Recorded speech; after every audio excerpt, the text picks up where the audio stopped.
जय Hind defence lovers. आज की टॉप हेडलाइंस कुछ इस प्रकार है। भारत की सिक्योरिटी एजेंसीज ने नाकाम करी थी भारत में हमले की एक बहुत बड़ी कोशिश।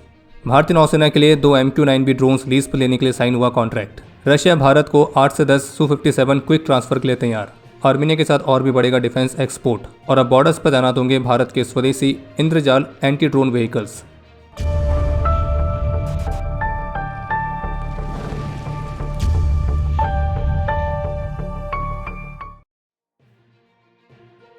भारत की सिक्योरिटी एजेंसीज ने इंडिपेंडेंस डे से पहले पाकिस्तान की ISI द्वारा स्पॉन्सर्ड आतंकी संगठन शहजाद भाटी नेटवर्क तो इसके खिलाफ एक मल्टी स्टेट क्रैकडाउन कंडक्ट किया था और इस ऑपरेशन में 14 अलग अलग जगहों से टोटल 253 ऑपरेटिव्स को गिरफ्तार किया गया है, जिनमें से यूपी से हैं 62, हरियाणा से हैं 52, दिल्ली से 51, पंजाब से 44, राजस्थान से 15, महाराष्ट्र से 8, उत्तराखंड से 5, कर्नाटक से 3, गुजरात से 3, बिहार से 3, तेलंगाना से 2, हिमाचल प्रदेश से 2, जम्मू कश्मीर से 2 और केरल से 2।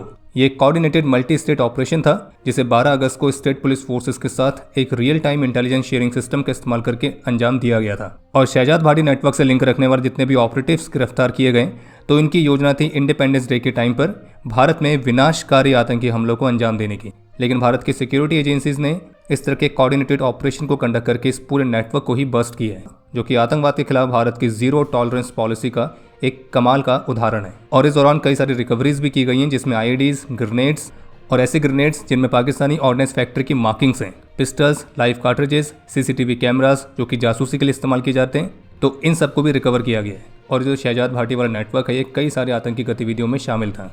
और केंद्रीय गृह मंत्री श्री अमित शाह ने खुद अपने ऑफिशियल हैंडल से इस ऑपरेशन के बारे में पोस्ट किया है। और अगर केंद्रीय गृह मंत्री इस ऑपरेशन के बारे में पोस्ट कर रहे हैं तो आप मान के चलिए कि ये कोई छोटा मोटा ऑपरेशन नहीं था। और भारत की सिक्योरिटी फोर्सेस ने, हमारी एजेंसीज ने, चाहे वो इंटेलिजेंस एजेंसीज हो, हमारी स्टेट पुलिस फोर्सेस हो, हर कोई जो कि इस ऑपरेशन में शामिल था, उन्होंने भारत को, भारत के लोगों को एक बहुत बड़े हमले से बचाया है। और ये जो पकड़े गए हैं ये है 0.5 फ्रंट। बाकी हम उम्मीद करेंगे कि हमारी एजेंसीज इनके सॉफ्टवेयर को सही तरीके से अपडेट करें।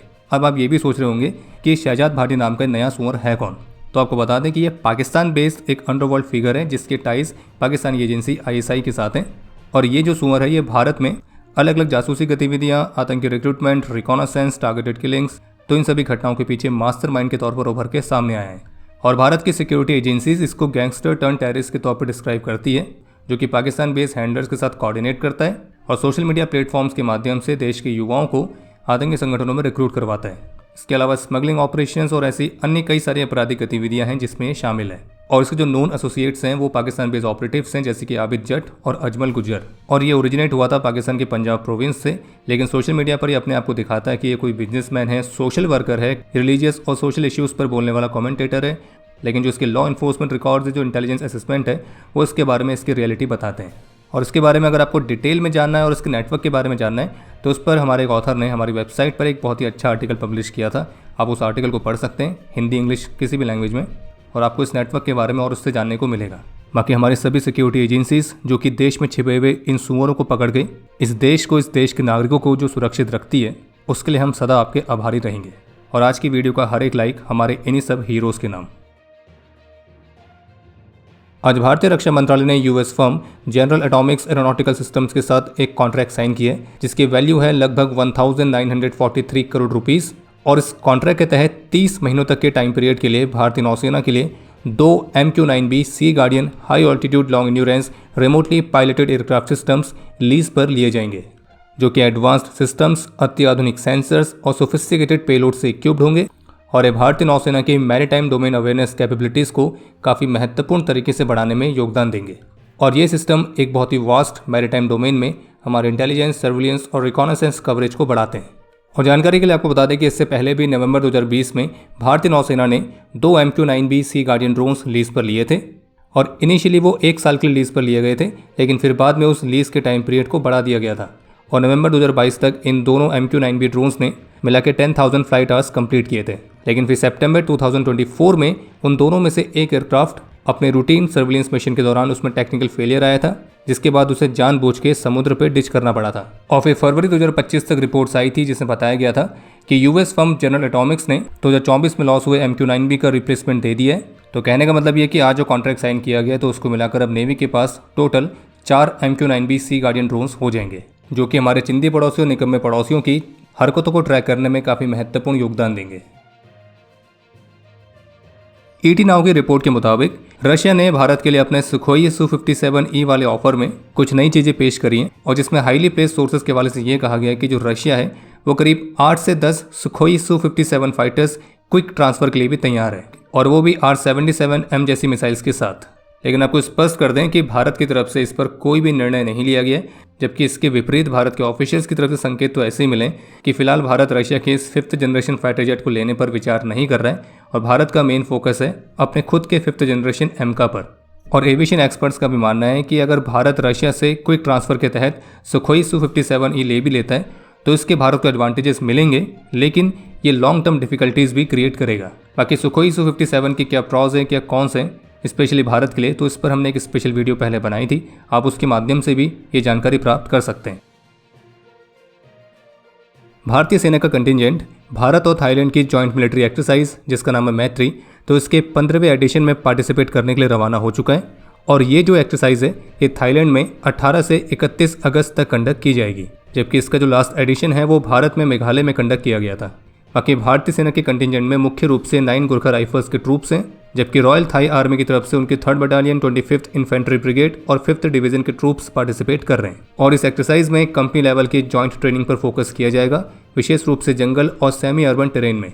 और इसका उद्देश्य है भारत और थाईलैंड की मिलिट्री कोऑपरेशन को बढ़ाना, और साथ ही जंगल और सेमी अर्बन एनवायरनमेंट में एक जॉइंट काउंटर इंसर्जेंसी और काउंटर टेररिस्ट ऑपरेशंस को एग्जीक्यूट करने में अपनी कंबाइंड कैपेबिलिटीज को इन्हेंस करना। इसके अलावा एक अपडेट यह है कि इंद्रजाल ऑटोनॉमस डिफेंस सिस्टम और सिग्मा एडवांस्ड सिस्टम को भारत सरकार से उनके इंद्रजाल रेंजर काउंटर ड्रोन प्लेटफॉर्म के लिए 155 करोड़ रुपीस के ऑर्डर्स प्राप्त हुए हैं, जिसमें से 145 करोड़ रुपीस के जो ऑर्डर्स हैं वो बॉर्डर सिक्योरिटी डिप्लॉयमेंट के लिए हैं, और जबकि 10 करोड़ रुपीस का एक अलग से ऑर्डर मिला है जो कि VVIP प्रोटेक्शन के लिए अर्बन पुलिस फोर्स की तरफ से।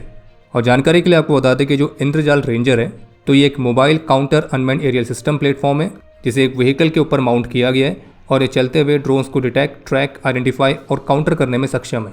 और ये platform advance sensors, artificial intelligence, sensor fusion, command and control, counter measures, इन सभी को कंबाइन करता है। और ये एक तरह का एंटी ड्रोन पेट्रोल व्हीकल है, और ये सब ऑपरेट होते हैं इस कंपनी के ही अपने खुद के स्वदेशी ऑपरेटिंग सिस्टम स्काई OS पर। और जो स्काई OS है वो हर एक इंद्रजाल रेंजर के लिए एक मिशन ब्रेन की तरह फंक्शन करता है। ये जो एंटी ड्रोन पेट्रोल व्हीकल है ये 10 किलोमीटर की दूरी तक ड्रोन्स को डिटेक्ट कर सकता है, और फिर ड्रोन को न्यूट्रलाइज करने के इसके 3 अलग अलग जोन है। पहला जोन है सॉफ्ट कैप्चर जोन, जिसकी रेंज 4 किलोमीटर तक है, और इस जोन में ड्रोन को कैप्चर किया जा सकता है उसके आगे की जांच के लिए। फिर इसके बाद आता है सॉफ्ट किल जोन जो कि 3 किलोमीटर तक है, जिसमें सॉफ्ट किल कैपेबिलिटीज़ के माध्यम से ड्रोन को न्यूट्रलाइज किया जाता है, और अगर किसी तरह से वो ड्रोन इस जोन को भी पार कर जाए तो फिर लगभग 2 किलोमीटर की दूरी तक इसके पास हार्ड किल कैपेबिलिटीज़ भी हैं। यानी कि 2 किलोमीटर की दूरी में ये जो सिस्टम है ये अपनी हार्ड किल कैपेबिलिटीज़ से ड्रोन को डिस्ट्रॉय भी कर सकता है। कहने का मतलब ये कि थ्रेट के हिसाब से जो ये व्हीकल है ये ड्रोन को अलग अलग तरीके से न्यूट्रलाइज कर सकता है, जैसे कि RF जैमिंग, GNS स्पूफिंग या फिर किल स्विच, और वो भी बिना किसी कोलैटरल डैमेज के। और सबसे एक बड़ा फायदा है कि चलते हुए ड्रोन को न्यूट्रलाइज कर सकता है, और of the shelf drones, racing drones या स्वाम ड्रोन्स ये इन सभी को काउंटर करने में सक्षम है।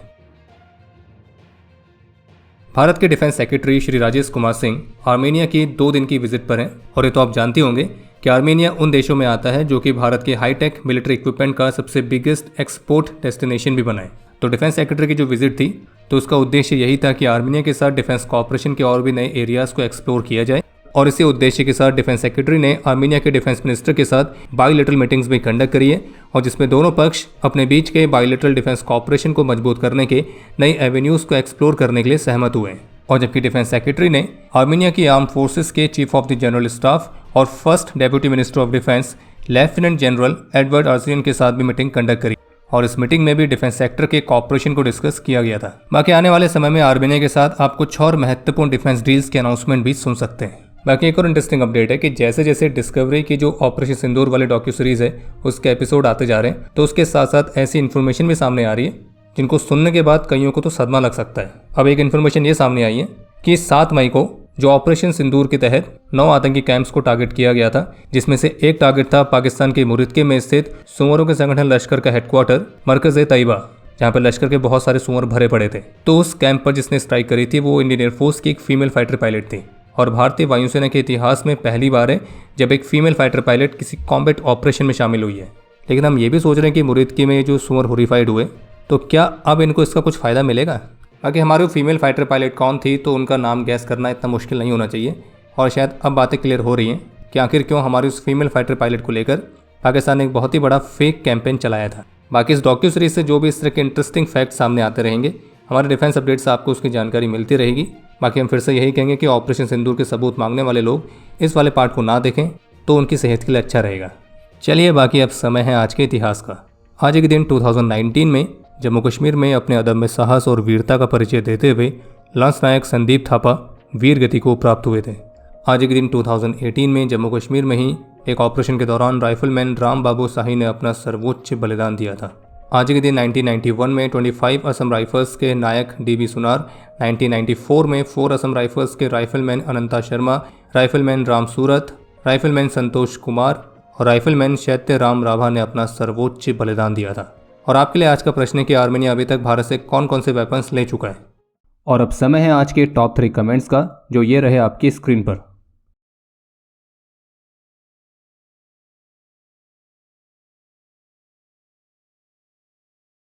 उम्मीद है आपको आज का एपिसोड पसंद आया होगा।